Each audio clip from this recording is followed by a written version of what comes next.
Hi everyone, and thanks again for joining me on an episode of MTV Monster TV. And today I'm talking about how to get design plans for your home. Many of you out there right now would be designing plans for a new home or looking for plans for a new home or even the concept of where to start.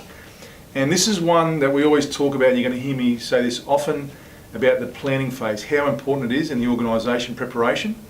So there's three things we always tell our clients to focus on, which are very, very critical, because if you get these right, it really puts you in that correct mindset on how to plan and save money and get the desired dream home that you're after. So firstly, we always look at magazines and we tend to get ideas of bathrooms and kitchens, and we create a scrapbook, and you can use that for things like taking to an architect or a builder or a designer as a discussion point.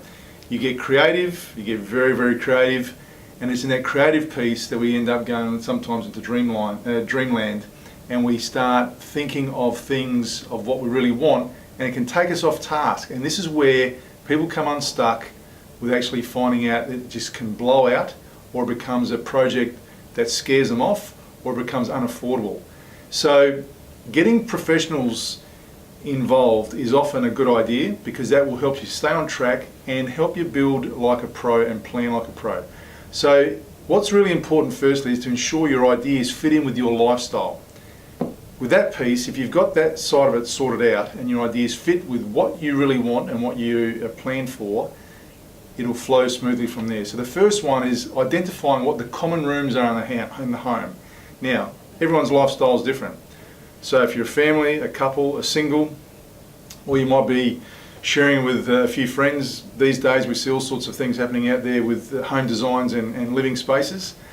So things like, identifying those rooms, where the kids are, where they are going to be spending time now, and where they'll be in the future, because 3 to 5 years can make a different pattern in terms of how kids interact in the home, in that space. And also, where's your space? Where's the space for your partner? What do you do in that space? How much time you're spending there? When you are looking at that, when you start to look at the space that you live in, and when I say that, the rooms that you're going to spend time in, those key rooms, you end up future-proofing the home for spaces that will still be useful for the future, and more importantly, saleable in the future, because it is an investment. No matter what you're doing with your home, always think about the future piece. So if you start designing things that you see in magazines, and you've cut out your scrapbook and you get all romantic, it may not be practical for your lifestyle. So you need to ask that question first. Now, you might be a couple with the plans to have a family in the future. Get that into play with your planning. Okay? The next piece is, and this is very, very imperative that you remember this, is the KISS principle. I know you've heard this before. Keep it simple, Sam. Okay? Before being seduced with all the shiny stuff, the shiny taps, the glossy tiles, the sexy bench tops, finishes that are going to move you, understand the practicality of those things. Okay? Find out how they clean, how they function, how they stay looking the way that you've seen probably in the showroom, online, or in a magazine. Because sometimes what you see and how it functions are two different things, and it's major disappointment when you spend serious dollars investing in those things. So beautiful is important, simple is even more important. And ensure that you keep beautiful and simple as the key, and it'll flow on from there as well for you. And that's the second one. Number three, the number one thing, and this we hear this all the time, the number one thing that people regret after they've moved into a home that they've built is they forget to overlook storage. Okay? And that often gets compromised by design.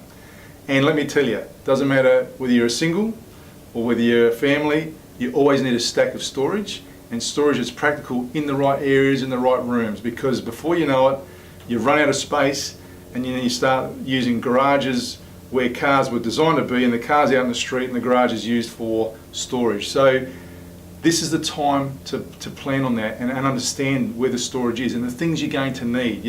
Which climates you live in, how big your wardrobe is. I don't want to even talk about where I live and shoes and clothing that goes into homes, etc., and winter gear and summer gear. But it's important to understand that if you don't plan for storage, it can really let down the functionality of your home. And the other piece is, it can impact the future value of it as well, because people do look for that. And I know that when I bought my last home, one of the things that really caught our eye was the storage space, and that was a feature and a key for us and a big attraction. And that could be the difference between the price you want and the price you get.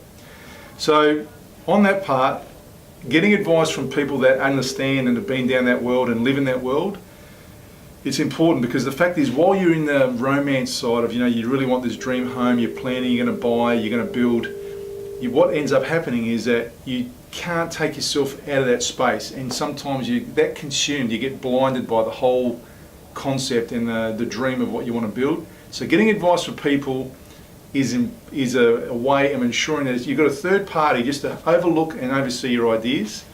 And I'm going to bring you to our Monsta go-to service that we have, which is professionals that we have online that we can help you with that.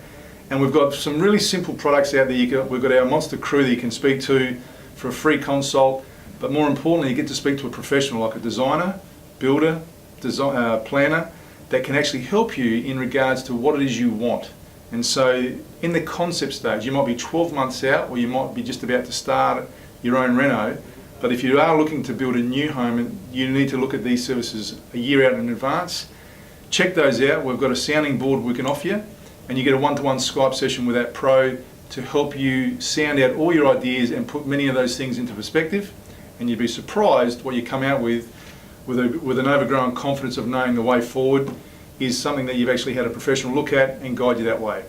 If you'd like any inquiries on that, check out that link now, and I'll see you in the next episode of MTV.